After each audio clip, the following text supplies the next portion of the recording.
ഇതാണ് ബെൽജിയത്തിലെ ഒപ്പേറ എന്ന് പറഞ്ഞ സിറ്റിയാണ്. വളരെ ക്രൗഡഡ് ആയിട്ടുള്ളൊരു സിറ്റിയാണ്. ഇത് ഏകദേശം സിറ്റിയുടെ സെൻറ്റർ തന്നെയാണ്. അനേകം മോളുകളും കാര്യങ്ങളും ഒക്കെ നിറഞ്ഞ് അനേകം ജനങ്ങളാലൊക്കെ തിങ്ങി നിറഞ്ഞ ഒരു സിറ്റി.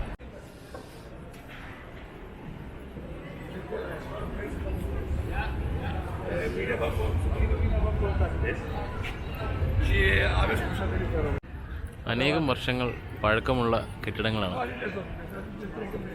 ഇത് ഇവിടുത്തെ ഒരു മെയിൻ റെയിൽവേ സ്റ്റേഷനാണ്.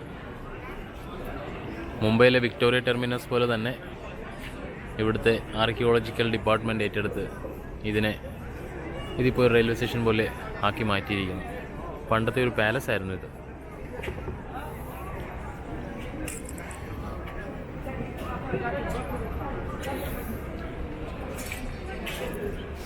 ഇതുവഴിയാണ് ആ കെട്ടിടത്തിനുള്ളിലേക്ക് പ്രവേശിക്കേണ്ടത്. ഞങ്ങൾ ആ കെട്ടിടത്തിനുള്ളിലേക്ക് പ്രവേശിച്ചു. വളരെ മനോഹരമായൊരു കൊട്ടാരം. ഇപ്പോഴുള്ള ആർക്കിടെക്ചറിനേക്കാൾ എത്രയോ അധികം കഴിവുള്ളവരാണ് നമ്മുടെ പിൻതലമുറക്കാർ, അല്ലെങ്കിൽ അന്നത്തെ ആർക്കിടെക്ചറുകളെന്ന് തോന്നിക്കും വിധമാണ് ഈ പാലസിൻ്റെ നിർമ്മിതികളും പണികളും. ഇത് കാണുമ്പോൾ തന്നെ നമ്മുടെ മനസ്സിൽ അമ്പോ എന്നുള്ള ആ തോന്നലുണ്ടാവണമെങ്കിൽ അന്നത്തെ കാലത്തെ ആൾക്കാരുടെ തോന്നലുകളും ചിന്താഗതികളും ഈ കെട്ടിടം നിർമ്മിക്കാനെടുത്ത അവരുടെ എഫേർട്ടുകളും ഒക്കെ നമ്മൾ ആലോചിക്കുമ്പോൾ അതൊക്കെ ഒരിക്കലും നമ്മളെക്കൊണ്ട് ചിന്തിക്കാൻ പോലും പറ്റാത്ത അത്രയധികം വലിപ്പമുള്ളതാണെന്ന് തോന്നിപ്പോകും.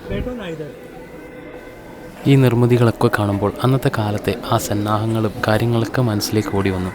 രാജാവ് ഇവിടെ നിന്ന് പ്രജകളെ കാണുന്നതും അവർ ഓരോ കാര്യങ്ങൾ ആജ്ഞാപിക്കുന്നതും അവിടെ പല പല ഡ്രസ്സുകളൊക്കെ അന്നത്തെ കാലത്ത് ഇട്ട് അവരവിടെ നിൽക്കുന്നതും മന്ത്രിമാരും തോഴിമാരും അങ്ങനെ പല ആൾക്കാരവിടെ നിൽക്കുന്നതും ഒക്കെ ആ പഴയ കാലത്തെ ചിന്തകളും കാര്യങ്ങളും എൻ്റെ മനസ്സിലേക്ക് ഞാനിങ്ങനെ വർണ്ണിക്കാൻ ശ്രമിച്ചു. ഇവിടുന്ന് മുകളിലേക്ക് കയറുമ്പോഴാണ് ആ റെയിൽവേ സ്റ്റേഷനിലേക്ക് എത്തുക. മുംബൈയിലെ വിക്ടോറിയ ടെർമിനസിനെ ഓർമ്മിപ്പിക്കും വിധമാണ് ഇതിൻ്റെ നിർമ്മിതി. ആ വളഞ്ഞിരിക്കുന്ന ഷെഡും അതിൻ്റെ താഴെ ട്രെയിൻ വന്ന് നിൽക്കുന്നതും ഒക്കെ അതേപോലെ തോന്നിപ്പിക്കും വിധമാണ് ഇതിൻ്റെ നിർമ്മിതി.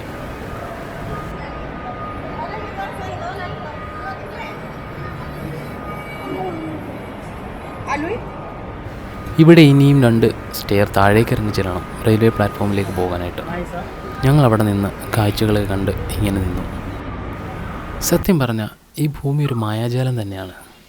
പല പല മനുഷ്യർ, പല പല വികാരങ്ങൾ, പല പല സ്ഥലങ്ങൾ, പല പല ക്ലൈമറ്റുകൾ,